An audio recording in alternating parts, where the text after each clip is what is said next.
இன்றைக்கி வீடியோவில் வரகு அரிசியில் கார கொழுக்கட்டை எப்படி செய்கிறதுன்னு பார்க்கலாம். ஒரு டம்ளர் அளவுக்கு வரகு அரிசி எடுத்துகிட்டு அதை ஒரு 4 மணி நேரம் ஊற வச்சு எடுத்துக்கிறேன். இப்போ இதை ஒரு மிக்ஸி ஜாரில் சேர்த்துட்டு தேவையான அளவு உப்பு சேர்த்துட்டு கொஞ்சமாக தண்ணி சேர்த்து கொஞ்சம் கொரகொரப்பாக அரைச்சி எடுத்துக்கலாம்.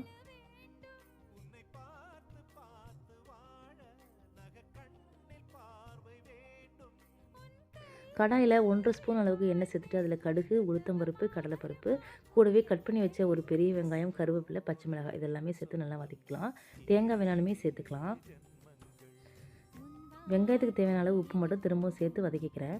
இப்போ நம்ம அரைச்சி வச்சுருக்க மாவு இதில் சேர்த்துட்டு மாவு நல்லா வதங்குற அளவுக்கு மிக்ஸ் பண்ணி எடுத்துக்கலாம்.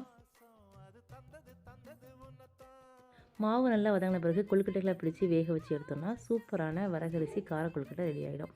இந்த வீடியோ உங்களுக்கு பிடிச்சிருந்தா லைக் பண்ணி, ஷேர் பண்ணி, சப்ஸ்கிரைப் பண்ணுங்கள்.